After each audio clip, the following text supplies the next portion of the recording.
శ్రోతలందరికీ నమస్కారం. కథా జగతికి స్వాగతం.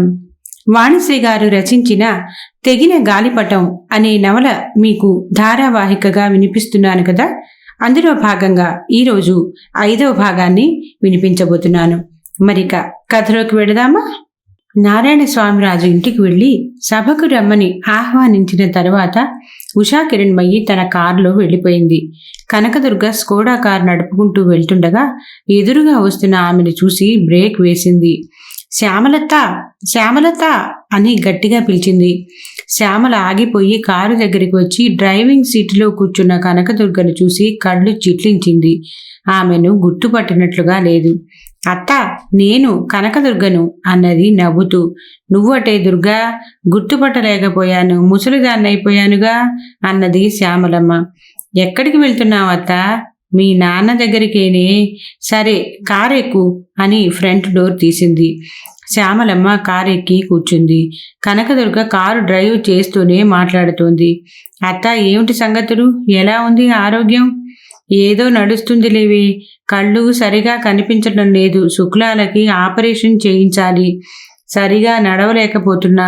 కీళ్ల నొప్పులు. 70 ఏళ్ళు వచ్చినాయి నాకు.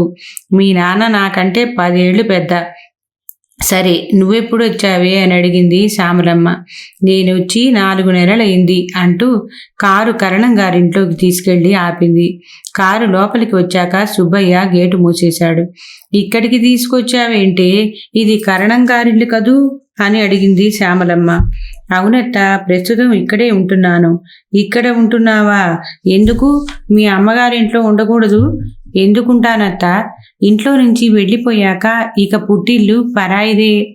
ఏదో చుట్టపు చూపుగా వెళ్ళటం తప్ప అక్కడెందుకు ఉంటాను? సరే, నీకు మీ నాన్నకులా పట్టుదల ఎక్కువ. ఆయనకు పుట్టానుగా, ఆ మాత్రం ఉండదా? కనకదుర్గ శ్యామలమ్మను ఇంట్లోకి తీసుకెళ్లి సోఫాలో కూర్చోబెట్టింది. సుందర్, భూమిక ఆమె వైపు ఆసక్తిగా చూస్తున్నారు. మా మేనత్త శ్యామలమ్మ అంటూ పిల్లలకి చెప్పింది. వీళ్ళిద్దరూ నీ పిల్లలా? అవునత్త, పెద్దది భూమిక, వీడు చిన్నాడు సుందర్ అన్నది. పనిపిల్ల 2 గ్లాసులతో నీళ్లు ట్రేతో తెచ్చి టీపాయ్ మీద ఉంచింది. అమ్మ, కాఫీ తెచ్చేదా అని అడిగింది. అత్త, కాఫీ తాగుతావా? అన్నది శ్యామలమ్మ. పనిపిల్ల కాఫీ కప్పులు తెచ్చిపెట్టింది. ఇద్దరూ కాఫీ తాగుతూ కబుర్లు చెప్పుకుంటున్నారు.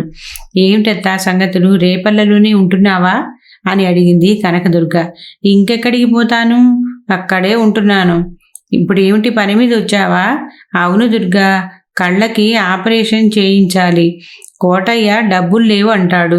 శుక్లాలు ముదిరిపోతే సెలేసిపోతాయంటగా. కళ్ళు పోతాయన్నాడు కళ్ళ డాక్టరు. అద్దాలు కూడా పనిచేయవట. మీ నాన్న ఏమైనా ఇస్తాడేమో అని అడగటానికి వెళుతున్నాను. నువ్వు కనిపించావు అన్నది శ్యామలమ్మ. కనకదుర్గకు ఆమె మీద జాలి కలిగింది. కళ్ళకి ఆపరేషన్ చేయించుకోలేని దుస్థితిలో ఉన్నదన్నమాట పాపం అనుకుంది. మీ ఆయన పోయాడంటగా. నువ్వు అమెరికా నుంచి వచ్చేసావా? ఇక ఇక్కడే ఉండిపోతావా? శ్యామలమ్మ ప్రశ్నల మీద ప్రశ్నలు వేస్తోంది. అన్నిటికీ సమాధానం చెప్తోంది కనకదుర్గ.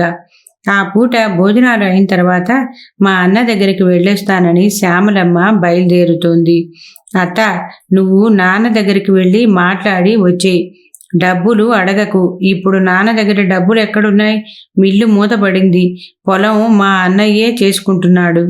ఏదో తిండి గింజలు పంపిస్తున్నాడు. అట్లట్లా జరుగుతోంది అన్నది కనకదుర్గ. నాకు తెలిసే మీ అన్నయ్య సంగతి. త్రాష్టుడు. మా అన్నయ్య కడుపున చెడబుట్టాడు. మిల్లు తాకట్టు పెట్టాడటగా. నాకన్నీ తెలుసు బాధగా అన్నది శ్యామలమ్మ. నువ్వు దిగులు పడకు. రేపు నిన్ను రేపల్లో తీసుకెళ్లి కళ్ళ డాక్టర్తో నీకు ఆపరేషన్ చేయిస్తాను అన్నది కనకదుర్గ.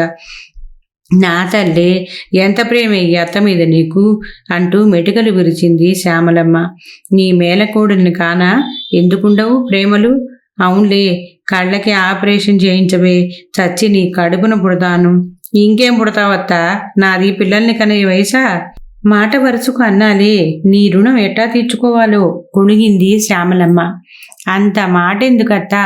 నువ్వు నాకు చేసిన దాంతో పోల్చుకుంటే ఇదెంత పని? నీకేం చేశానే నేను? ఏం చేశావో గుర్తులేదా?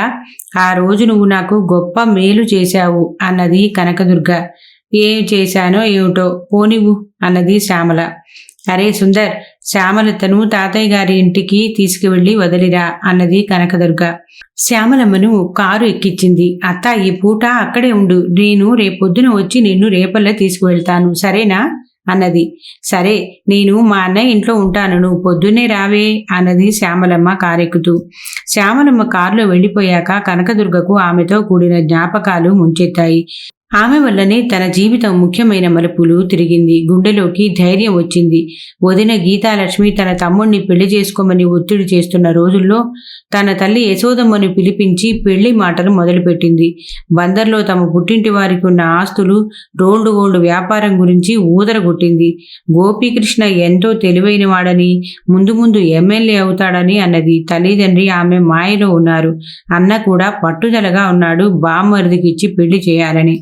తను సూర్యకిరణ్ ప్రేమలో ఉన్నది. అతనికి హైదరాబాద్ ఉద్యోగం ఉంది. తనతో వచ్చేస్తే అక్కడ ఫ్రెండ్స్ సహకారంతో పెళ్లి చేసుకుందామని అంటున్నాడు. ధైర్యం చేయమని ఎంకరేజ్ చేస్తున్నాడు. తను డైలమాలో ఉంది. దిక్కు తోచటం లేదు. ఊళ్ళో తమది ఎంతో పేరు ప్రఖ్యాతులు ఉన్న కుటుంబం. తరతరాలుగా మునసబుగిరి చేస్తూ ఊళ్ళో పెత్తనం చేస్తున్నది. తన తాత వరకు అంతా మునసబుగా పనిచేసిన వాళ్లే. తర్వాత మునసబు పోస్టులు గవర్నమెంటు రద్దు చేసింది. తన తండ్రి సర్పంచ్గా ఎన్నికయ్యాడు. తమ కుటుంబానికి 25 ఎకరాలు మాగాణి భూమి ఉంది. సంవత్సరానికి 2 సార్లు వరి పండుతుంది. 50 ఎకరాలు మిట్ట ఉంది. అందులో వర్షాధారం పంటలు మిరప, కంది వంటివి కూడా పండుతాయి. మళ్ళీ రైస్ మిల్లు ఉంది. ఇంత సంపద ఉన్న కుటుంబంలో పుట్టిన తను కట్టుబట్టలతో సూర్యకిరణ్తో లేచిపోతే ఎంత అప్రదిష్ట. కానీ మనసు లేని మనిషితో జీవితాంతం గడపటం సాధ్యమా? యాంత్రికంగా బతకటమేగా. ఇంటి పరువు ప్రతిష్టలు ముఖ్యమా? ప్రేమ ముఖ్యమా? తను ఎంతో దిగులు పడుతోంది. తిండి కూడా సహించటం లేదు. అప్పుడు ఇంట్లో మేనత్త శ్యామలమ్మ ఉన్నది. ఆమె భర్త నాగభూషణం తాగుబోతు. తాగొచ్చి కొడితే పారిపోయి వచ్చి పుట్టింట్లో ఉన్నది. శ్యామలమ్మ తను మదన పడుతూ ఉండటం, అయోమయంలో కొట్టుమిట్టాడుతూ ఉండటం గమనించింది. దుర్గా, నేను చెప్పేది జాగ్రత్తగా విను. ఒకప్పుడు నేను నీ పరిస్థితిలోనే ఉన్నాను. నేను స్కూల్లో 10వ తరగతి వరకు చదివాను. అప్పట్లో అంతవరకే ఉన్నది. ఇక చదువు చాలని పెళ్లి సంబంధాలు చూశారు. స్కూల్లో చదువుతున్నప్పుడు లెక్కల మాస్టారు తిరుపతిరావుతో ప్రేమలో పడ్డాను. ట్యూషన్ చెప్పించుకోవటానికి వాళ్ళ ఇంటికి వెళ్ళేదాన్ని. ఇంట్లో వాళ్ళమ్మ తను మాత్రమే ఉండేవారు. తండ్రి చనిపోయాడు. అయితే వాళ్ళకి ఆస్తులు ఏమీ లేవు. అతనికి ఉద్యోగమే ఆధారం. తిరుపతిరావు చాలా మంచివాడు. నాకు బాగా నచ్చాడు.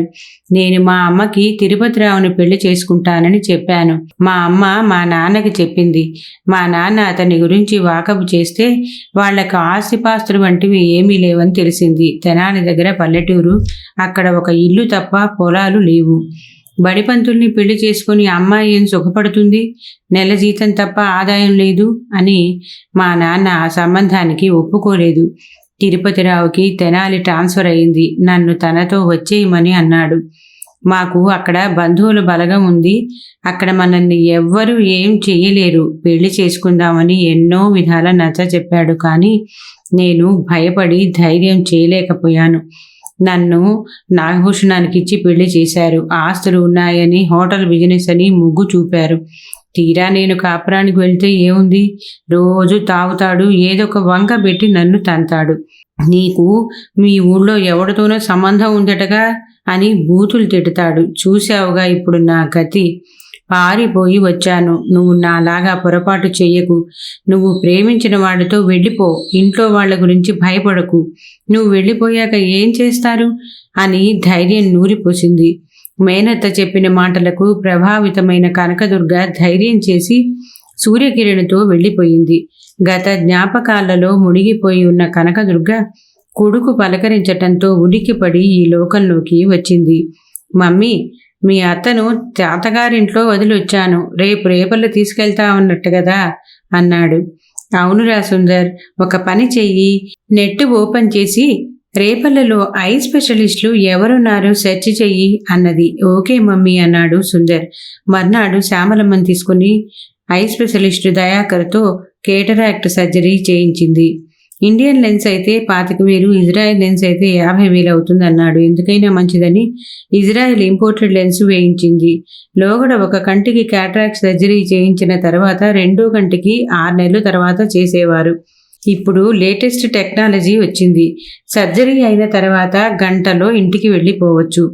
రెండో రోజే కంటికి సర్జరీ చేయవచ్చు అని డాక్టర్ వివరించాడు. శ్యామలమ్మని ఇంటికి తీసుకెళ్లి రోజు ఎన్నిసార్లు ఐ డ్రాప్ వేయాలో కోడలికి చెప్పి వచ్చింది. వారం తర్వాత రెండో కంటి కూడా సర్జరీ చేయిస్తానని అన్నది. శ్యామలమ్మ కొడుకు కోడలు ఎంతో సంతోషించారు. ఈ రోజుల్లో ఇంత డబ్బు ఖర్చు చేసి ఎవరు చేయిస్తారు అన్నారు. నాకు మేనత్త చిన్నప్పుడు నన్ను ఎత్తుకొని ఆడించేది, ఆ మాత్రం చేయకూడదా అన్నది కనకదుర్గ నవ్వుతూ. కిష్కింధాపురం జూనియర్ కాలేజీలో అడ్మిషన్లకు గిరాకీ పెరిగింది. గతంలో సీట్లు మిగిలిపోయేవి. చుట్టుపక్కల ఊళ్ళల్లో పిల్లలు కార్పొరేట్ కాలేజీల్లో చేరటానికి తెనాలి, గుంటూరు, విజయవాడకి వెళ్లేవాళ్లు. హాస్టల్లో ఉండి చదివేవాళ్లు. ఒత్తిడి పెరిగి సబ్జెక్టులు అర్థం కాక కొందరు పిల్లలు ఆత్మహత్యలు చేసుకున్నారు. ఇప్పుడు కిష్కింధాపురం జూనియర్ కాలేజీకి ప్రిన్సిపాల్గా ఉషా కిరణ్మయి వచ్చాక పరిస్థితి మారింది. కాలేజీ బిల్డింగ్ బాగు చేయించి చుట్టూ కాంపౌండ్ వాల్ కట్టించాక కళ వచ్చింది. లెక్చరర్ పోస్టులన్నీ ఫిలప్ చేయించింది. ఈ సంవత్సరం ఇంటర్ స్టూడెంట్స్ అందరికీ ల్యాప్టాప్లు ఉచితంగా ఇస్తున్నారని ప్రచారం అయింది. ఎన్ఆర్ఐ కనకదుర్గ 40 లక్షల డొనేషన్ ఇచ్చి ల్యాప్టాప్ కొనిపించారని అందరికీ తెలిసింది. అందుకే అడ్మిషన్లకి గిరాకీ. కొందరు రాజకీయ నాయకులతో ప్రిన్సిపాల్కి అడ్మిషన్ గురించి ఫోన్ చేయించటం కూడా జరిగింది. 10th క్లాస్లో వచ్చిన మార్కుల ఆధారంగా ఇంటర్ ఫస్ట్ ఇయర్లో అడ్మిషన్లు జరిగాయి. సీట్లు రాక చాలామంది నిరాశపడ్డారు. ఫస్ట్ ఇయర్ అడ్మిషన్లు పూర్తయ్యాక ఒకరోజు కాలేజీ ఆవరణలో షామియానాలు వేసి సభను నిర్వహించారు. ఎమ్మెల్యే గౌరవ అతిథిగా హాజరు కావాల్సిన సర్పంచ్ రాజమోహన్ రావు సభకి రాలేదు. ఫ్లెక్సీలో తన ఫోటో చిన్నదిగా వేశారని అలిగి రాలేదని కొందరు చెప్పుకున్నారు. చెల్లెలకి ముఖం చూపించలేక రాలేదని అతనికే తెలుసు. కనకదుర్గ తన తండ్రి నారాయణస్వామిరాజు చేతుల మీదుగా స్టూడెంట్స్ అందరికీ ల్యాప్టాప్లు బహూకరణ చేయించింది. సభ విజయవంతంగా ముగిసింది. మర్నాడు న్యూస్ పేపర్లలో ప్రముఖంగా వార్తలు ప్రచురించారు. ఎన్ఆర్ఐ కనకదుర్గను తమ కథనాలతో పొగిడారు. నారాయణస్వామిరాజు, దేవసేనమ్మ దంపతులకు చాలా ఆనందంగా ఉంది. ఒకప్పుడు కనకదుర్గ లేచిపోయిందని, కుటుంబ పరువు, ఊరి ప్రతిష్ట మంట కలిపిందని ఆగ్రహించారు. ఇప్పుడు కనకదుర్గ చేస్తున్న పనులతో వాళ్ళకి పశ్చాత్తాపం కలిగింది. తాము ఒత్తిడి చేసిన విధంగా కనకదుర్గ గీతాలక్ష్మి తమ్ముడిని పెళ్లి చేసుకుని ఉంటే ఆమె జీవితం అధోగతి పాలయ్యేది. సూర్యకిరణ్తో వెళ్ళిపోయి మంచి పనే చేసిందని సంతోషించారు. 100 తులాల బంగారం ఇస్తానన్నా తీసుకోపోవటం వారికి ఆశ్చర్యంగా ఉంది. అత్తగారిల్లు పడగొట్టించి 3 అంతస్తుల బిల్డింగ్ కట్టించటం, కాలేజీకి 40 లక్షల డొనేషన్ ఇవ్వటంతో కనకదుర్గ ప్రతిష్ట ఒక్కసారిగా పెరిగింది. ఊళ్ళో అందరూ ఆమె గురించి చెప్పుకోసాగారు. కోవెల వీధిలో సిమెంట్ రోడ్డు వేయించటంతో ఆ వీధిలో వాళ్ళంతా ఆమెను ఎన్నో విధాల పొగిడారు. రోడ్డు గుంతలు పడిపోయి నడవటం కూడా కష్టంగా ఉండేదని, పంచాయతీ వాళ్ళు చేయలేని పని చేసిందని మెచ్చుకున్నారు. తన చెల్లెలు శ్యామలమ్మకు కేట్రాక్ట్ ఆపరేషన్ చేయించిందని, ₹1,00,000 అందుకు ఖర్చు చేసిందని తెలిసిన తర్వాత నారాయణస్వామిరాజుకి కూతురి మీద అభిమానం ఎన్నో రెట్లు పెరిగింది. అయితే ముందు రోజుల్లో కనకదుర్గ కుటుంబం పరువు ప్రతిష్టలు కాపాడబోతున్నదని అతనికి తెలియదు. కలలో కూడా ఊహించలేదు. ఆ సమయం రానే వచ్చింది. కిష్కింధాపురం సర్పంచ్ రాజమోహన్ రావు యజమానిగా ఉన్న లక్ష్మీ రైస్ మిల్లు వేలం వేస్తున్నట్లుగా పేపర్ ప్రకటన వచ్చింది. లక్ష్మీ రైస్ మిల్లు తాకట్టు పెట్టి 50 లక్షల అప్పు తీసుకున్నాడు రాజమోహన్ రావు. కిస్తీలు చెల్లించటం లేదు. బ్యాంక్ ఇచ్చిన నోటీసులకి సమాధానం లేదు. అసలు వడ్డీ కలిపి ₹1,00,00,000 బ్యాంకు వారు సొమ్ము రాబట్టుకోవటానికి కోర్టు ద్వారా అనుమతి తెచ్చుకున్నారు. అందుకే ఇప్పుడు వేలం వేయటం, వేలం నోటీసు రావటంతో రాజమోహన్ రావు బెంబేలెత్తిపోయాడు. మిల్లు చేజారిపోతే తన పని అధోగతే, ఎట్లాగైనా దక్కించుకోవాలని బందర్లో ఉన్న మామగారిని సంప్రదించాడు. ఆయన చేతులెత్తేశాడు. నేనున్న పరిస్థితిలో ₹1,00,00,000 ఇన్వెస్ట్ చేయలేను అన్నాడు గోవిందరావు. ఇప్పుడు మీ ఊళ్ళో మాగాణి పొలాలకు మంచి రేటు ఉంది. కొంత భూమి అమ్మి బ్యాంకు బాకీ తీర్చుకో అని సలహా ఇచ్చాడు. పొలం తండ్రి పేరుతో ఉంది. తను అమ్మటం కుదరదు. ఆయనతోనే అమ్మించాలి. లేదా పొలం తన పేరుతో రిజిస్ట్రేషన్ చేయించుకోవాలి. రాజమోహన్ రావు కొందరు వార్డు మెంబర్లు తనకు అనుకూలంగా ఉన్న పెద్ద మనుషుల్ని తీసుకుని తండ్రి దగ్గరికి వెళ్ళాడు. నారాయణస్వామిరాజు ఆశ్చర్యపోయాడు. వీళ్ళంతా ఇప్పుడు ఎందుకు వచ్చారో అర్థం కాలేదు. మిల్లు వేలానికి వచ్చిన సంగతి ఆయనకి తెలియదు. ఎవ్వరూ చెప్పలేదు. నమస్కారం రాజుగారు, ఎలా ఉన్నారండి? మీ ఆరోగ్యం ఎలా ఉంది? మీరు అసలు పంచాయతీ ఆఫీస్కే రావటం లేదు. మీరు సర్పంచ్ అయితే ఒకటి, మీ అబ్బాయి సర్పంచ్ అయితే ఒకటా? ఎవరైనా మీ కుటుంబమే కదా వచ్చిన వాళ్ళు మెరమెచ్చు మాటలు మాట్లాడి ఆయన్ని సంతోషపెట్టడానికి ప్రయత్నించారు. చాలా సంతోషం, మీరంతా నన్ను చూడటానికి వచ్చినందుకు. ఇంతకీ ఏమిటి విశేషం అని అడిగాడు నారాయణస్వామిరాజు. నాన్న, బ్యాంకు వాళ్ళు బాకీ వసూలు కోసం కోర్టుకు వెళ్లారు. వేలం వేసి డబ్బు రాబట్టుకోమని జడ్జిమెంటు వచ్చింది. బ్యాంకు వాళ్ళు వేలం వేస్తామని నోటీసు ఇచ్చారు అని చెప్పాడు రాజమోహన్ రావు. ఇట్లా జరుగుతుందని ఆయనకి ఎప్పుడో తెలుసు. మిల్లు సీజ్ చేసినప్పుడే ఊహించాడు. నన్నేం చేయమంటావు? సీరియస్గా అడిగాడు. పొలం అమ్మి బ్యాంక్ బాకీ తీర్చేద్దాం నాన్న. బాగుందిరా, నువ్వు అప్పులు చేసి మిల్లు తాకట్టు పెట్టావు. నేను పొలం అమ్మి బాకీ తీర్చాలా? మిల్లు వేలం వేస్తే మన పరువు పోతుందిగా నాన్న. మిల్లుకు తాళం వేసినప్పుడే పరువు పోయింది. ఇప్పుడు కొత్తగా పోవటానికి ఏముంది అన్నాడు నారాయణస్వామిరాజు గారు. రాజుగారు, మీరు అట్లా అంటే ఎట్లా? జరిగిపోయింది ఏదో జరిగిపోయింది. మీరు కలిగించుకోవాలి. ఇప్పుడు మీ దగ్గర డబ్బు లేదని తెలుసు. ఇప్పుడు మాగాణి రేట్లు బాగున్నాయి. ఎకరం 50 లక్షలు వలుకుతోంది. 2 ఎకరాలు అమ్మి మిల్లుని గట్టెక్కించండి. ఇక ముందు మనవాడు జాగ్రత్తగా నడిపిస్తాడు సలహా ఇచ్చారు పెద్ద మనుషులు. నడిపిస్తాడు. చక్కగా నడుస్తున్న మిల్లుని తాకట్టు పెట్టి డబ్బంతా తీసుకుపోయి బామ్మరుదితో పనికి మాలిన వ్యాపారం చేసి పోగొట్టాడు. తాకట్టు పెట్టినప్పుడు నాకు మాట మాత్రం చెప్పాడా? ఇప్పుడు పూర్తిగా మునిగిపోయి ఏడిస్తే ఏం లాభం అంటూ మండిపడ్డాడు స్వామిరాజు. మీరు కోప్పడితే ఎట్లా రాజుగారు? ఏదో ఒక విధంగా ఆదుకోవాలి కానీ. రేపల్లలో బియ్యం వ్యాపారి బ్రహ్మయ్య మిల్లుని వేలల్లో పాడుకోవాలని ప్లాన్ చేస్తున్నాడని తెలిసింది. మన ఊరి మిల్లు వాళ్ళ చేతుల్లోకి పోతే ఎట్లా? వేలం వేశాక ఎవరైనా పాడుకోవచ్చు. మన ఊరి మీద అభిమానం ఉన్నవాళ్ళు మీలో ఎవరైనా పాడి మిల్లు దక్కించుకోండి సీరియస్గా చెప్పాడు స్వామిరాజు. స్వామిరాజు కొంత పొలం అమ్మి ఆ డబ్బుతో బ్యాంకు లోన్ తీర్చడానికి ఒప్పుకోవటం లేదు. పెద్ద మనుషులు ఆయన్ని ఎట్లాగైనా ఒప్పించాలని ప్రయత్నిస్తున్నారు. తుమ్మ బంకలా సాగుతోంది వ్యవహారం. రాజమోహన్ రావు ఆఖరి అస్త్రం ప్రయోగించాడు. అయితే పొలం నా పేరుతో రాసేనాన్న, తర్వాతైనా నాకే వస్తుందిగా అన్నాడు. పొలం నేను సంపాదించింది కాదు, తాతల నాటి నుంచి వారసత్వంగా వస్తోంది. మా నాన్న పోయిన తర్వాతే నాకొచ్చింది. ఇప్పుడు అంతే, నా తర్వాత వస్తుంది. కుండ బద్దలు కొట్టాడు స్వామిరాజు. హాల్లో ఇట్లా పంచాయతీ జరుగుతుండగా దేవసేనమ్మ కూతురికి ఫోన్ చేసింది. పొలం రాసివ్వమని మీ అన్న గొడవ చేస్తున్నాడు. ఊళ్ళో పెద్ద మనుషుల్ని తెచ్చి బలవంతం చేస్తున్నాడు. ఆయనకు అసలే బాగాలేదు. బీపీ పెంచుకుంటే ఏం జరుగుతుందోనే భయంగా ఉంది. నువ్వు వెంటనే రావే అన్నది. కనకదుర్గ హుటాహుటిన పుట్టింటికొచ్చింది. ఆమె రావటంతో అన్నకి కలవరం కలిగింది. ఎందుకో జంకు కలిగింది. మనసులో గిల్టీ ఫీలింగ్. కనకదుర్గ సూటిగా విషయంలోకి దిగిపోయింది. నాన్న, పొలం అమ్మటానికి వీల్లేదు. నేను ఒప్పుకోను. అది నువ్వు సంపాదించింది కాదు, తాతల నుంచి వస్తున్నది. ఇప్పుడు ఆడపిల్లలకు కూడా ఆస్తిలో సమానంగా హక్కులు ఉన్నాయి. అది మీకు తెలుసు అన్నది. అక్కడంతా పెద్ద షాక్ తిన్నారు. ఒకప్పుడైతే ఆడపిల్ల ఇట్లా నలుగురిలోకి రావటానికే భయపడేది. ఇప్పుడు ఏకంగా హక్కుల గురించి మాట్లాడుతోంది. అది ఇంట్లో నుంచి లేచిపోయిన పిల్ల. పెద్ద మనుషులు గుసగుసలాడుకుంటున్నారు. స్వామిరాజుకి కూతురి మీద కోపం రాలేదు. ఏం మాట్లాడకుండా మౌనంగా ఉన్నాడు. అమ్మాయి, నువ్వు ఇట్లా పేచీ పెడితే ఎట్లా? అవతల మిల్లు వేలానికి వచ్చింది. వేలం వేస్తే పరువు పోతుంది.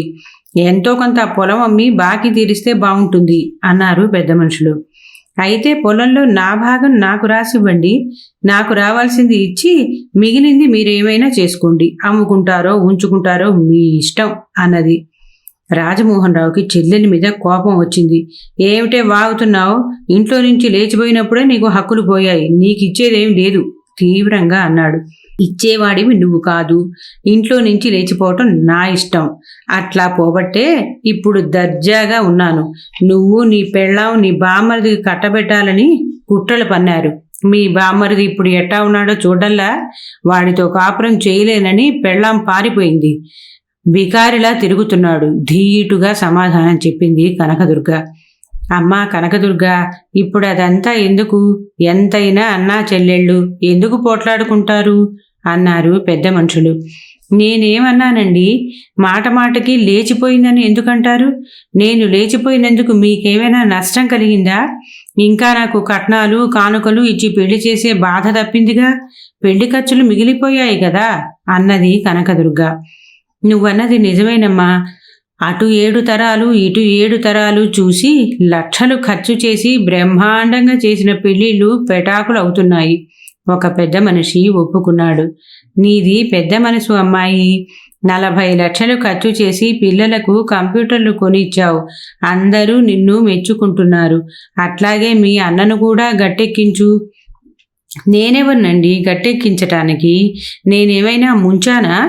నా బతుకేదో నా ఇష్టం వచ్చినట్టు బతకనివ్వండి చాలు. నాకు ఇవ్వాల్సిందే. పొలంలో సగం నాకు రావాల్సిందే. పొలం ఇవ్వకపోతే ఏం చేస్తావు? కోపంగా అన్నాడు రాజమోహన్ రావు. అప్పుడు నేనేం చేయాలో అది చేస్తాను. నేనేం చేస్తాననేది ముందు ముందు తెలుస్తుంది. అదంతా ఇప్పుడు మీకు చెప్పాల్సిన అవసరం నాకు లేదు అన్నది కనకదుర్గ. అసలు విషయం కాకుండా ఏదేదో అవుతోంది. రాజుగారు మీరు చెప్పండి, ఏం చేద్దాం అడిగారు పెద్ద మనుషులు. పెద్ద మనుషులు పంచాయతీ పెట్టారు, మీరే చెప్పండి నన్నేం చేయమంటారో అన్నాడు స్వామిరాజు. అంతా ఒకరి ముఖం మరొకరు చూసుకుంటున్నారు. ఎట్లాగో రాజుగారిని కొంత పొలం అమ్మించి బ్యాంకు బాకీ తీర్చేట్టు ఒప్పించాలని కూడబలుక్కొని వస్తే ఇప్పుడు ఆయన కూతురు రంగప్రవేశం చేసి కథను మలుపు తిప్పింది. ఆస్తిలో తన భాగం సంగతి ఏంటని నిలదీస్తుంది. ఇది ఎటు పోయి ఎటు వస్తుందో. పెద్ద మనుషులకు పాలు పోవటం లేదు. మిల్లుని వేలం వేయడం ఊరికి పరువు పోవటంతో ముడిపెట్టినా ఫలితం కనిపించటం లేదు. రాజుగారు మీరు పెద్దవారు, మీకు చెప్పేంతటి వాళ్ళం కాదు. మీరే పెద్ద మనసుతో ఏదో ఒకటి చెయ్యాలి ముక్తకంఠంతో అన్నారు పెద్ద మనుషులు. నన్నేం చేయమంటారు? ఏదో ఒక పేచీ పెట్టుకుని ఇంట్లో నుంచి వెళ్ళిపోయి వేరే ఉంటున్నాడు. పొలం వాడే కౌలుకి ఇచ్చుకున్నాడు. తిండి గింజలు మా మొహాన పడేస్తున్నాడు. అది కూడా పోతే మేము అడుక్కొని తినాలి తీవ్రంగా అన్నాడు స్వామిరాజు. రాజమోహన్ రావు హతాశుడయ్యాడు. పెద్ద మనుషులంతా కలిసి వచ్చినా స్వామిరాజుని ఒప్పించలేకపోయారు. ఇది మామూలు పేచీ కాదు, ఎలాగో పరిష్కారం చేయటానికి. బంగారం లాంటి మాగాణి పొలం అమ్మటం గురించి తాతల నుంచి కాపాడుకుంటూ వస్తున్నది అమ్ముకోవటానికి ఏ రైతుకైనా కష్టమే. రాజుగారు ఆలోచించుకోండి, ఇది మీ కుటుంబ వ్యవహారం. ఏం చేస్తే బాగుంటుందో మీకే తెలుసు అంటూ సెలవు తీసుకొని ఎటు వాళ్ళటు పోయారు పెద్ద మనుషులు. ఇక మిల్లు చెయ్యి జారినట్లే అని డిసైడ్ అయిపోయాడు రాజమోహన్ రావు. ఓడిపోతే గెలవటం నేర్చుకోవాలి. మోసపోతే జాగ్రత్తగా ఉండటం నేర్చుకోవాలి.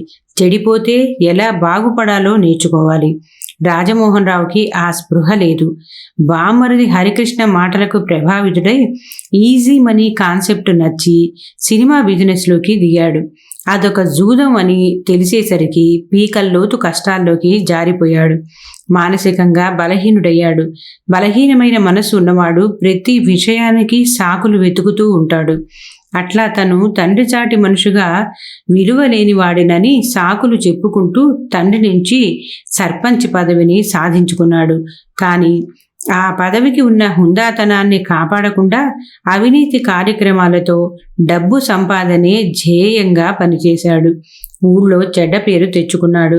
ఊళ్ళో ఎవరైనా మంచి పనులు చేస్తుంటే తన పదవికి ఎసరు తెస్తున్నారనే అభద్రతాభావానికి గురవుతూ అశాంతిలో మునిగిపోతున్నాడు.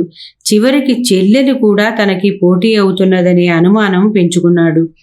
స్వామిరాజుకి జరుగుతున్న పరిణామాలు ఆశ్చర్యం కలిగిస్తున్నాయి.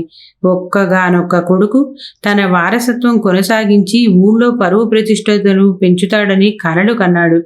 స్వచ్ఛందంగా సర్పంచ్ పదవిని వదులుకుని కొడుక్కి కట్టబెట్టాడు. రైస్ మిల్కి ఓనర్ని చేశాడు. మరొక వైపు కూతురు ఇంట్లో నుంచి లేచిపోయింది. తెగిన గాలిపటంలా పతనమైపోతుందని దిగులు పడ్డాడు. ఊళ్ళో తమ పరువు ప్రతిష్టలు మంట కలిపిందని బాధపడ్డాడు. కూతురు విధివశాత్తు భర్తను పోగొట్టుకుని ఊరికి చేరినా మంచి పనులు చేస్తూ ఉంది. ఆర్థికంగా బలంగా ఉంది. అవసరం ఉన్న వారికి తోచిన సహాయం చేస్తూ మంచి మనిషి అని పేరు తెచ్చుకుంటున్నది. విధి విచిత్రం అంటే ఇదేనేమో అనుకున్నాడు. కనకదుర్గ మొదలుపెట్టిన 3 అంతస్తుల మేడ పూర్తయింది. ఇంటీరియర్ పనులు కూడా అయిపోయాయి. గ్రౌండ్ ఫ్లోర్లో హాలు పక్కనే విశాలమైన వంటగది, ఆ పక్కనే లిఫ్ట్ పెట్టించింది. లెనిన్ బాబు భవనం అని బంగారు రంగుతో పాలిష్ రాయి మీద అక్షరాలు చెక్కించి గేటు పక్కన పిల్లర్కి పెట్టించింది. బిల్డింగ్ చూడటానికి వచ్చిన వాళ్ళు అడుగడుగున ఐశ్వర్యం ఉట్టిపడుతున్న ఇంటీరియర్ డెకరేషన్ చూసి ఆశ్చర్యచకితులవుతున్నారు. ఇప్పుడు కిష్కిందాపురంలో లెనిన్ బాబు భవనం ల్యాండ్ మార్క్ అయింది. గృహప్రవేశం ఎప్పుడు అని చాలామంది అడుగుతున్నారు. కనకదుర్గ సమాధానం చెప్పటం లేదు. బిల్డింగ్కి మీ మామగారి పేరెందుకు పెట్టావు? మీ ఆయన పేరు పెట్టాల్సిందిగా అని కొందరు సందేహం వ్యక్తపరిచారు. ఈ బిల్డింగ్ కట్టిన స్థలం మా మామగారిది. ఆయన ఇక్కడ ఈ ఇంట్లోనే జీవితం గడిపారు. ఆయన పేరు పెట్టడమే కరెక్ట్ అన్నది కనకదుర్గ. సుందరికి చాలా సంతృప్తిగా ఉంది. బిల్డింగ్ అంతా తన చేతుల మీదుగా కట్టించాడు. పునాదుల దగ్గర నుంచి బిల్డింగ్ పూర్తయి పెయింటింగ్ పనుల వరకు అన్నీ తన పర్యవేక్షణలో జరిగాయి. ఇక్కడికి వచ్చిన కొత్తలో అతను అపరిచితుడు. కనకదుర్గ కొడుకుగానే ఊళ్ళో వాళ్లకి పరిచయం. ఈ 6 నెలలలో ఊరందరికీ తెలిసిపోయాడు. చాలా మందితో పరిచయాలు అయ్యాయి. బిల్డింగ్ ఎట్లా కట్టించాలో అనుభవం వచ్చింది. కనకదుర్గ వీడియో కాల్ చేసింది డాక్టర్ నీరజకి. బిల్డింగ్ రెడీ అయ్యిందే నీరజ, చూడు లెనిన్ బాబు భవనం అంటూ వీడియోలో అంతా చూపించింది. నీరజ సంతోషించింది. సంక్రాంతికి వస్తున్నారా? నేను మా బిల్డింగ్లోకి షిఫ్ట్ అవుతాను అన్నది. తప్పకుండా వస్తున్నాం, ముఖ్యంగా మీ బిల్డింగ్ చూడటానికి అన్నది నీరజ. సూర్యకిరణ్ జయంతి రోజున బిల్డింగ్ ముందు షామియానా వేసింది. బీదవాళ్లందరికీ అన్నదానం చేసింది. ఇంతకాలం ఉన్న కరణంగారి మేడ నుంచి లెనిన్ బాబు భవనంలోకి షిఫ్ట్ అయింది కనకదుర్గ కుటుంబం. బిల్డింగ్ పనిచేసిన మేస్త్రి ఓబయ్యకు, కూలీలకు, కార్పెంటర్ పనిచేసిన హుస్సేన్కు, ఎలక్ట్రీషియన్ డేవిడ్కి కొత్త బట్టలు పెట్టింది. బహుమతిగా తులం బంగారం ఉన్న కాయిన్స్ ఇచ్చింది. అందరూ చాలా ఆనందించారు. కనకదుర్గను పొగిడారు. బిల్డింగ్ పనిచేసిన వాళ్ళందరికీ తులం బంగారం కాయిన్స్ ఇవ్వటం గొప్ప విషయం అని చెప్పుకున్నారు. ఆమె చర్య అందరికీ ఆశ్చర్యం కలిగించింది. కిష్కిందాపురంలో మకుటం లేని మహారాజులా వెలిగిన స్వామిరాజుకి చెందిన లక్ష్మీ రైస్ మిల్లు మూతపడింది. ఏదో ఒక రోజున తెరుచుకుంటుందని ఆశతో ఎదురు చూస్తున్నారు రైస్ మిల్తో అనుబంధం ఉన్న వర్కర్లు, కూలీలు వగైరాలు. ఇప్పుడు రైస్ మిల్లు వేలం వేయబోతున్నారనే వార్త తాలూకు మంటలా ఊళ్ళోనే కాకుండా చుట్టుపక్కల 10 ఊళ్ళల్లో వ్యాపించింది. మునసబు గారి కుటుంబం చేతిలో నుంచి రైస్ మిల్లు చేజారుతున్నదని కొందరు పెద్దవాళ్లు బాధపడ్డారు.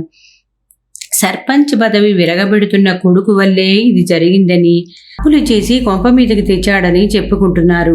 రైస్ మిల్లు వేలల్లో ఎవరి చేతిలోకో జారిపోవటం ఖాయమైంది. ఆ సాయంకాలం కనకదుర్గ ఒంటరిగా నల్ల చెరువు వైపున వెళుతున్నది. ఉదయమో సాయంకాలమో ఆమె వాకింగ్ చేస్తూ నల్ల చెరువు కట్ట మీదకి వెళుతుంది. అక్కడ బెంచి మీద కొంతసేపు కూర్చొని తిరిగి వస్తూ ఉంటుంది. ఆమెకు ఇంట్లో జరిగిన పంచాయతీ గుర్తొచ్చి మనస్తాపం కలిగింది. తండ్రి ముఖం గుర్తొచ్చి బాధ కలిగింది. ఒకప్పుడు ఎంతో ఆరోగ్యంగా ఉండే ఆయన అనారోగ్యంతో డీలా పడిపోయాడు. మిలమిల మెరిసే ఆయన కళ్ళు పొడిబారి గాజు గోరీల మాదిరి కళావిహీనంగా తయారయ్యాయి.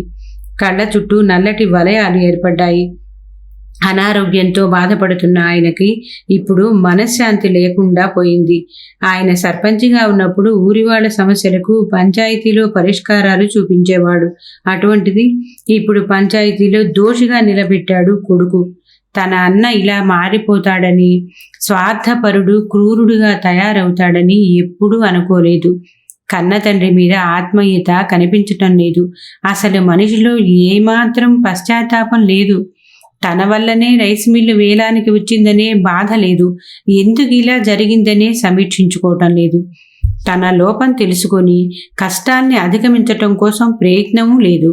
ఇంకా ఉన్న ఆస్తిని అమ్మమని ఒత్తిడి చేస్తూ తండ్రిని క్షోభకు గురి చేస్తున్నాడు. తండ్రి మీద ద్వేషం పెంచుకుంటున్నాడు.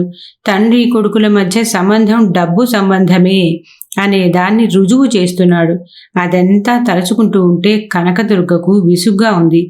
తట్టుకోలేనంత నీరసం ముంచుకొస్తూ ఉంది. ఆమె యాంత్రికంగా నడుస్తున్నదే కాని ఝాస ఎక్కడో ఉంది.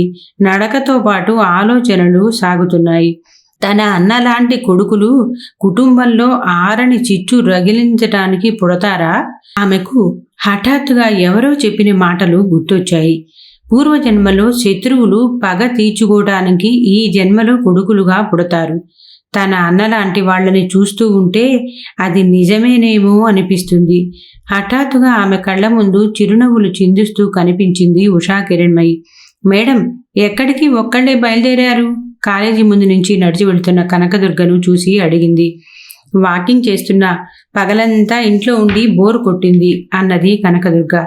అవునా, పదండి, ఈరోజు నేను మీకు తోడుగా నడుస్తా అన్నది. సాయంకాలం పొలాల మీద నుంచి సుతారంగా జోకొడుతూ వీచే పిల్లగాలుల స్పర్శ వారిని తాకుతూ ఆహ్లాదపరుస్తున్నది. పశ్చిమాకాశంలో సూర్యుడు మేఘాలపై పంచరంగులు సృష్టిస్తూ ఉంటే పక్షులు కిలకిలా రావాలు చేస్తూ గూళ్లకు చేరుకుంటున్న దృశ్యాలు కన్నుల పండుగగా కనిపిస్తున్నాయి. తనకంటే వయసులో చిన్నదే అయినా ఉషా కిరణ్మయిని చూడగానే చిన్ననాటి స్నేహితురాల్ని చూసిన అనుభూతి కలిగింది. తను హఠాత్తుగా చిన్నదాన్ని అయిపోయినట్టుగా అనిపించింది. తన వయసు గుర్తు రాలేదు. బాల్య స్మృతులు ఎంత గొప్పవి! ఇద్దరూ నల్ల చెరువు గట్టు మీదకి చేరారు. ఒక సిమెంట్ బెంచి మీద కూర్చున్నారు. దూరంగా కొండలు ఏనుగుల గుంపు పడుకున్నట్టుగా కనిపిస్తున్నాయి. చెరువు గట్టి మీద రావి చెట్టు ఆకులు గాలికి గలగల శబ్దం చేస్తున్నాయి. కనకదుర్గలో హృదయ స్పందన రెట్టింపైంది. ఇక్కడే సూర్యకిరణ్ గట్టు మీద నడుస్తూ ప్రేమ తన జీవితంలో ఉన్నప్పుడు ఎంత అందంగా కనిపించేవి ఈ దృశ్యాలు, ఎంత అద్భుతమైనది ఈ జీవితం అనిపించేది. సూర్యకిరణ్తో సాన్నిహిత్యం, ప్రగాఢమైన అనుబంధం, హృదయాల కలయిక, ఆ ప్రేమ సుడిగాలిలో ఉద్వేగపూరితంగా గడిచింది ఆ కాలం. మేడం, మీరేదో తీవ్రంగా ఆలోచిస్తున్నట్టున్నారే? సడన్గా ప్రశ్నించింది ఉష.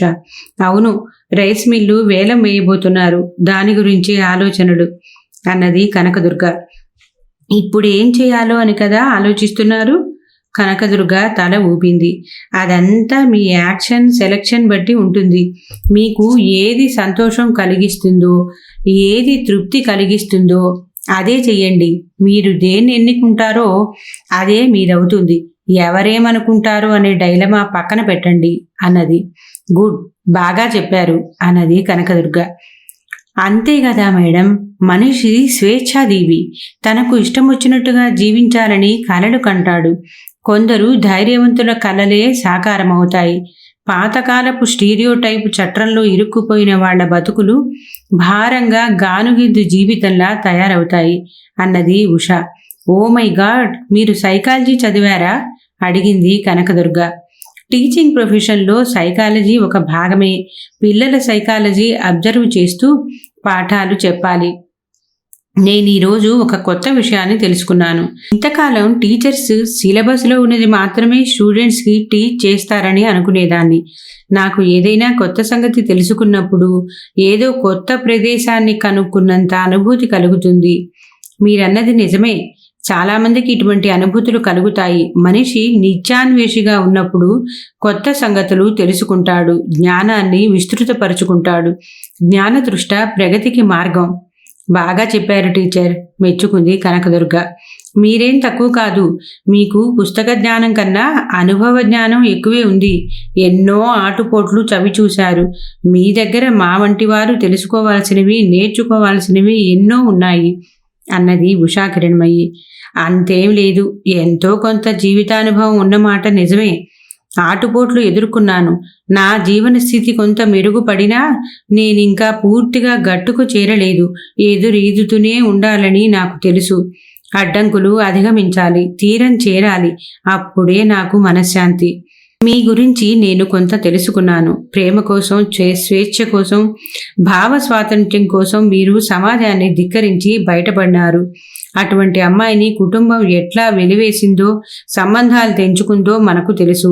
మీరు కష్టాలు పడి బయటపడ్డారనే అనుకుంటున్నాను అన్నది ఉషాకిరణ్మయి. లేదు, నేనింకా బయటపడలేదు నవ్వుతూ అన్నది కనకదుర్గ. నాకు అర్థమవుతూనే ఉంది. మీ అన్నా చెల్లెళ్ల మధ్య అగ్ని రాజుకుంది. నిజమే, ఇది అందరికీ తెలిసిందే. కానీ ఇది ఏమి జీవితం? చిన్నతనంలో అన్నా చెల్లెళ్ళం ఎట్లా ఉండేవాళ్ళం? ప్రేమ, ఆప్యాయత, అనురాగం మా మధ్య ఎందుకు ఆవిరైపోయాయి? ఇట్లా ఘర్షణలు పడుతూ జీవించే జీవితాలకు చివరకు ఏదైనా సార్థకత ఉందా? అర్థం ఉందా? మీరేదో ఫిలాసఫీలోకి వెళ్ళిపోయారు నవ్వుతూ అన్నది ఉషాకిరణ్మయి. ఏదో ఒక సమయంలో మనిషి ఫిలాసఫీలోకి పోక తప్పదు.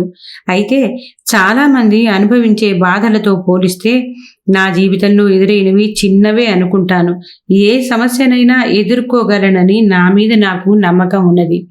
నిజమేనండి, అదే అనుభవ జ్ఞానం. పరిస్థితులు మనిషిని దేన్నించైనా నేర్చుకోగల సామర్థ్యాన్ని కలిగిస్తాయి. మీ మీద మీకున్న నమ్మకానికి అదే కారణం. నేను సహజంగా సున్నితమైన మనసు కలదాన్ని, మెత్తని దాన్నే. అయినా అవసరమైనప్పుడు కఠినంగా ఉంటాను. ఉక్కు ముక్కలా గట్టిపడిపోతుంది నా మనసు అన్నది కనకదుర్గ. సూర్యుడు పడమటి కొండల్లోకి జారిపోయాడు. చీకటి తరుముకొస్తుంది సంధ్యని. ఇద్దరూ చెరువు కట్ట నుంచి దిగి బయలుదేరారు కబుర్లు కొనసాగిస్తూ. కిష్కింధాపురం చుట్టుపక్కల తాలూకాలలో ఉన్న మిల్లర్లు సమావేశం అయ్యారు. లక్ష్మీ రైస్ మిల్ వేలం విషయం చర్చించారు. మిల్లు 2 ఎకరాల స్థలంలో ఉంది. ఇప్పుడక్కడ ఎకరం 50 లక్షలు పలుకుతోంది. మిల్లులో ఉన్న మిషనరీ, గోడౌను వగైరా ఉన్నట్టు పాడుకున్న వారికి దక్కుతుంది. రేపల్లలో రైస్ మిల్ యజమాని బియ్యం హోల్సేల్ వ్యాపారి ఆనందరెడ్డి సిండికేట్ అవుదాము అన్నాడు. 50 లక్షలకు మించి ఎవ్వరూ పెంచవద్దు. 50 లక్షలకు కొట్టేస్తే మీ 9 మందికి తలా 5 లక్షలు ఇస్తాను అన్నాడు. ఒక పూటలో 5 లక్షల సంపాదన చేదు కాదు. వేలంలో పాల్గొనటానికి వచ్చిన వాళ్లంతా ఊరికి దూరంగా ఉన్నవాళ్ళు. మిల్లు దక్కించుకోవాలన్న పట్టుదల ఎవ్వరికీ లేదు. వేలంలో దక్కించుకుంటే ఈ ఊళ్ళోనే నివాసం ఉండాలి. లేకపోతే ఎవరికైనా వ్యాపారం అప్పజెప్పాలి. తర్వాత ఏమవుతుందో తెలీదు. ఎందుకొచ్చిన రిస్క్? ఆనందరెడ్డి చెప్పిన దానికి అందరూ తలలూపారు. లక్ష్మీ రైస్ మిల్ వేలం మొదలైంది. 50 లక్షలు ఆనందరెడ్డి పాట. ఆ తర్వాత ఎవ్వరూ పలకలేదు. ఇక ఆనందరెడ్డికే మిల్ దక్కుతుంది అని అందరూ ఆనందిస్తున్నారు. అతనిచ్చే 5 లక్షలు జేబులో వేసుకుని పోవటమే తరువాయి. 60 లక్షలు. అందరూ తలలు తిప్పి చూశారు. కనకదుర్గ పాట 60 లక్షలు చెప్పాడు వేలం వేస్తున్న అధికారి. ఆనందరెడ్డి బిత్తరపోయాడు. 50 లక్షల పాట వరకు ఆమె మాట్లాడలేదు. 50 దగ్గర ఆగేసరికి ఎంటర్ అయింది. తామంతా సిండికేట్ అయినట్టు కనకదుర్గకు సమాచారం అందిందా? కనకదుర్గ ఎన్ఆర్ఐ అని, మిల్ ఓనరు రాజమోహన్ రావుకి చెల్లెలని తెలుసు. మిల్లు కావాలనుకుంటే బ్యాంక్ లోన్ క్లియర్ చేస్తే సరిపోయేదిగా. వేలల్లో పాడుకోవటం ఎందుకు అని ఆనందరెడ్డి ప్రశ్నించుకున్నాడు. సమాధానం స్ఫురించలేదు. ఎందుకు ఎంటర్ అయింది ఈమె? బ్యాంక్ లోన్ తీర్చుకుంటే మిల్లు వాళ్ళకే ఉండేది కదా. పక్కన కూర్చున్న కేశవరెడ్డిని అడిగాడు. Family politics. సర్పంచ్ రాజమోహన్ రావు తండ్రితో కలిసి ఉండటం లేదు, విడిగా ఉంటున్నాడు. అతనికి చెల్లెలితో సంబంధాలు లేవు. సర్పంచ్ దగ్గర క్యాష్ లేదు. అన్న కోసం ఆమె బ్యాంక్ లోను ఎందుకు కడుతుంది? వేలంలో పాడుకుంటే తనదే అవుతుంది కదా చెప్పాడు కేశవరెడ్డి. అలాగా అన్నాడు ఆనందరెడ్డి. 70 లక్షలు పాడాడు. తను ఎటు 50 లక్షలకి పాట కొట్టేస్తే తలా 5 లక్షలు ఇవ్వాలి. 1 కోటి వరకు అవుతుంది. అక్కడి దాకా దేకుదాం అనుకున్నాడు. 1 కోటికి దక్కితే ఎవ్వరికీ ఇచ్చేది ఉండదు.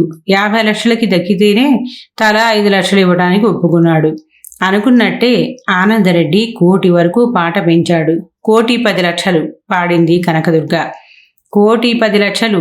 కనకదుర్గ గారి పాట 1,10 లక్షలు. ఒకటోసారి ఆనందరెడ్డికి బీపీ పెరిగింది. 1,20 లక్షలు. ఆనందరెడ్డి గారి పాట 1,20 లక్షలు. ఒకటోసారి 1,25 లక్షలు. 1,25 లక్షలు. కనకదుర్గ గారి పాట 1,25 లక్షలు. ఏయ్ రెడ్డి, వేలం వెర్రి అంటే ఇదే. ఇక ఆపు. పెంచావంటే నీ నెత్తిన పడుతుంది. హెచ్చరించాడు పక్కనున్న కేశవరెడ్డి. ఆనందరెడ్డి సైలెంట్ అయ్యాడు. కనకదుర్గ గారి పాట 1,25,00,000. ఒకటోసారి, రెండోసారి, మూడోసారి గంట మోగింది. వేలం పాట క్లోజ్ అయింది. లక్ష్మీ రైస్ మిల్లు కనకదుర్గకి దక్కింది. కనకదుర్గ బ్యాంకుకి చెక్ రాసిచ్చింది. లోన్ క్లియర్ అయిపోయింది. డాక్యుమెంట్స్ రిలీజ్ చేశారు. ఇప్పుడక్కడ లక్ష్మీ రైస్ మిల్లు బోర్డు లేదు, తొలగించారు. కొత్త బోర్డు ఏర్పాటైంది, సూర్యకిరణ్ రైస్ మిల్. కొంతకాలం క్రితం మిల్లు మూతపడిన తర్వాత అందులో పనిచేస్తున్న వర్కర్లు బతుకు తెరువు కోసం ఎక్కడెక్కడికో వెళ్ళిపోయారు. కూలీలు ఇటుకల బట్టీల్లో, పొలాల్లో వరికోతలు కోసం వెళ్ళి కడుపు నింపుకున్నారు. ఇప్పుడు మిల్లు తెరవగానే అంతా తిరిగి వచ్చారు. కనకదుర్గ వచ్చిన వాళ్ళందరినీ తిరిగి పనులలో నియమించుకుంది. తమ ధాన్యం మరపట్టడానికి ఇతర ప్రాంతాల మిల్లులకు వెళుతున్న రైతులకు సంతోషంగా ఉంది. కనకదుర్గ ఆఫీస్ రూంలో సుందర్ని కూర్చోబెట్టి మిల్లు పనులను అలవాటు చేస్తోంది. లోగడ మేనేజర్గా పనిచేసిన అయోధ్యరామయ్య మళ్లీ వచ్చి చేరాడు. సుందర్కి మిల్లు పనులలో అవగాహన కలిగిస్తున్నాడు, పనులు నేర్పుతున్నాడు. ఒకరోజు కనకదుర్గ మిల్లు ఆవరణలో కారు దిగగానే ఒక యువతి ఏడుస్తూ వచ్చి కాళ్ల మీద పడింది. లారీ నుంచి ధాన్యం బస్తాలు దింపుతున్న కూలీలు హడావుడిగా వచ్చారు. కనకదుర్గకు ఏం అర్థం కావటం లేదు. ఆమె ఎవరు? ఎందుకు తన కాళ్ల మీద పడి ఏడుస్తుంది? లేలే, ఏమిటి పని? ఎవరు నువ్వు? అంటూ ఆమె భుజాలు పట్టుకుని లేవనెత్తింది కనకదుర్గ. నన్ను మీరే కాపాడాలమ్మా, ఏడుపు ఆపుకుంటూ చెప్పింది. సోనాలి అమ్మగారు, ఎవరో చెప్పారు. సోనాలీనా? ఎందుకు ఏడుస్తున్నావు? అసలు ఎవరు నువ్వు? చిరాకు పడింది కనకదుర్గ. సోనాలి మట్టి బొమ్మలా నిలబడింది. ఏడుపు ఆపుకుంటూ చెంగుతో కళ్ళు తుడుచుకుంది. కనకదుర్గ కోపానికి జంకి 2 అడుగులు వెనక్కు వేసింది. ఆమెకు నీరసం ఆవహించింది. గొంతులో నుంచి మాట పెగల్లేదు. ఆమెకి ఏం చెప్పాలో తోచటం లేదు. తన గురించి చెప్పుకోలేని నిస్సహాయమైన స్థితిలో ఉన్నది. అయోధ్యరామయ్య హడావుడిగా వచ్చాడు. మీ పని చేసుకోకుండా ఇక్కడేం చేస్తున్నారా అంటూ కూలీల్ని తరిమాడు. రామయ్య గారు, ఎవరి సోనాలి? ఎందుకు ఏడుస్తుందో అర్థం కావటం లేదు. ఏం మాట్లాడదు, కొంచెం కోపంగా అన్నది కనకదుర్గ. అయోధ్యరామయ్య సోనాల్ని పొమ్మని సైగ చేశాడు. ఆ అమ్మాయి దూరంగా వెళ్లి వేప చెట్టు నీడలో చప్టా మీద కూర్చుంది. కనకదుర్గ ఆఫీసు రూంలోకి వెళ్లి కూర్చుంది. అయోధ్యరామయ్య ఆమె వెనకనే వచ్చాడు. అమ్మా, సోనాలి మీ అన్నగారి తాలూకు మిల్లు కాంపౌండులోనే ఒక మూల రేకుల ఇంట్లో ఉంటున్నది. మీ అన్నగారి హయాంలో జరిగిపోయింది. ఇప్పుడిక ఇక్కడ ఉండటం కుదరదని ఇల్లు ఖాళీ చేసి పొమ్మన్నాను. అందుకే మీ దగ్గరకు వచ్చింది చెప్పాడు. కనకదుర్గకు అర్థమైంది. తన అన్న ఆమెను చేరదీసి తీసుకొచ్చి మిల్లులో పెట్టాడన్నమాట. సోనాలి మొగుడు బిక్కు నాయక్, సుగాలీలమ్మ, కర్నూలు వాళ్ళది. నాయక్ లారీ డ్రైవర్, యాక్సిడెంట్లో చనిపోయాడు. సోనాలి దిక్కులేందైంది. మీ అన్నగారు చేరదీశారు. సరే, అర్థమైందండి. ఇప్పుడు ప్రాబ్లం ఏమిటి చెప్పండి. మిల్లులో ఉండటం బాగుండదు. వచ్చే పోయే కుర్రాళ్ళు, సోనాలి ఒంటరిగా అక్కడ ఉండటం మంచిది కాదు. ఎవడేం చేసినా మన మీదకి వస్తుంది. అందుకని ఖాళీ చేసి పొమ్మన్నాను చెప్పాడు. మొగుడు పోయాక సోనాలి ఇంకా ఇక్కడే ఎందుకుంది? వాళ్ళ కర్నూలు పోవాలి కదా అన్నది. పోవాల్సిందే. యాక్సిడెంట్ అయినప్పుడు వాడికి రావాల్సిన డబ్బు కోసం ఉన్నది. అది లేట్ అయింది. ఈ లోపల మీ అన్నగారు చేరదీసి మిల్లులో ఉంచాడు. ఆయనకి ఇక్కడ ఎదురే ఉంది. ఇది అందరికీ తెలుసు. అతను చెప్పింది విని ఆమె దీర్ఘంగా నిట్టూర్చింది. ఇప్పటికిప్పుడు పొమ్మంటే ఎట్లా అన్నది. ఏం చేద్దామో చెప్పండి. కర్నూలు పంపించి వేద్దాం. ఒంటరిగా ఇక్కడ ఒక్కతి ఎట్లా బతుకుతుంది? సరేనండి, నేను మాట్లాడతాను అన్నాడు. మిల్లు సీజ్ చేసిన సోనాలి మిల్లులో ఎట్లా ఉంది ఇంతకాలం అడిగింది కనకదుర్గ. మిల్లు వెనక చిన్న గేటు ఉంది. అందులో నుంచి రాకపోకలు సాగుతూ ఉంటాయి. మీ అన్నగారు వచ్చిపోతుంటాడు ఆ గేట్లో నుంచి. అతను చెప్పింది విని తల పట్టుకుంది కనకదుర్గ. ఈ సమస్యను ఎట్లా పరిష్కరించాలో ఆమెకు అంతు పట్టడం లేదు. సోనాలిని చూస్తే అమాయకురాల్లా ఉంది. నిస్సహాయమైన స్థితిలో బాధల్లో ఉన్నప్పుడు తన అన్న ఆమెను లోబరుచుకొని ఉంటాడు. భర్త యాక్సిడెంట్లో చనిపోయినప్పుడు వచ్చిన డబ్బు ఆమెకి ఇచ్చింటాడా, లేకపోతే మాయమాటలు చెప్పి స్వాహా చేశాడా? కనకదుర్గకి అనుమానం వచ్చింది. ఆ విషయాలన్నీ సోనాలి నుంచి రాబట్టి ఆమెని పుట్టింటికి పంపేయాలని అనుకున్నది కనకదుర్గ. అయితే ఆమెకు ఆ అవకాశం దొరకలేదు. మర్నాడు ఆమె మిల్లుకు వచ్చాక అయోధ్యరామయ్య చెప్పాడు. సోనాలి ఇల్లు ఖాళీ చేసి వెళ్ళిపోయిందమ్మా. మీ అన్నగారు ఆమెను తీసుకెళ్ళిపోయాడు. ఎక్కడికి? ఆశ్చర్యంతో ప్రశ్నించింది. ఏమోనమ్మా, తెలీదు. నైట్ వాచ్మెన్ చెప్పాడు. ఆయన వచ్చి ఇల్లు ఖాళీ చేయించి లారీలో సామాను వేయించి తీసుకెళ్లాడట. అతను చెప్పింది విని తల ఊపింది కనకదుర్గ. పోనివ్వండి, దాని కర్మ, మనకి తలనొప్పి వదిలిపోయింది అన్నది. కనకదుర్గ మిల్లు దగ్గర ఉన్నప్పుడు లెనిన్ బాబు భవనం ముందు కారు ఆగింది. గేటు ముందు ఆగిన కారు దగ్గరికి వచ్చిన సెక్యూరిటీ గార్డు డ్రైవింగ్ సీట్లో ఉన్న మనోహర్ని అడిగాడు. సార్, ఎవరి కోసం? నేను కనకదుర్గ తమ్ముణ్ణి మనోహర్.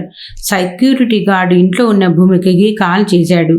అప్పుడు ఆమె గ్రౌండ్ ఫ్లోర్లోనే కిచెన్లో ఉన్నది. మనోహర్ వచ్చిన మాట విని ఆమె గేటు దగ్గరికి వచ్చింది. మనోహర్ ఆమెను చూసి చెయ్యి ఊపాడు. సెక్యూరిటీ గార్డు గేటు తెరిచాడు. కారులో నుంచి మనోహర్తో పాటు అరుణ కూడా దిగింది. హాయ్ అంకుల్, హాయ్ ఆంటీ, భూమిక పలకరించింది. అరుణ తలెత్తి ఆ 3 అంతస్తుల బిల్డింగుని చూసింది. హైదరాబాదులో తమ విల్లా దీని ముందు ఎందుకు పనికిరాదు. 10 సెంట్లలో ఉండే తమ పెంకుటిల్లు స్థానంలో కట్టిన బిల్డింగు అద్భుతంగా ఉంది. ప్రహరీ గోడకు పక్క రంగురంగుల రోజా మొక్కలు, మందార పూలు, చామంతి, లిల్లీలు విరగబూసి ఆహ్లాదకరంగా కనిపిస్తున్నాయి. హాల్లోకి వెళ్లి సోఫాల్లో కూర్చున్నారు మనోహరు, అరుణలు. Interior decoration, Rajasthan granite flooring చూసి నోరెళ్లబెట్టింది అరుణ. ఆమెలో ఏదో ఒక మూల ఈర్ష్య కలిగింది. భూమిక వాళ్ల ఎదురుగా కూర్చుంది. పనిపిల్ల ట్రేలో వాటర్ గ్లాసులు తెచ్చి టీపాయ్ మీద ఉంచింది. ఆంటీ, బ్రేక్ఫాస్ట్ చేస్తారా? అడిగింది భూమిక. బ్రేక్ఫాస్టు రేపల్లలోనే చేశాం అన్నది. కాఫీ? అరుణ తల ఊపింది. భూమిక వైపు ఆశ్చర్యంతో చూసింది. 6 నెలలలో భూమికలో చాలా మార్పు కనిపించింది.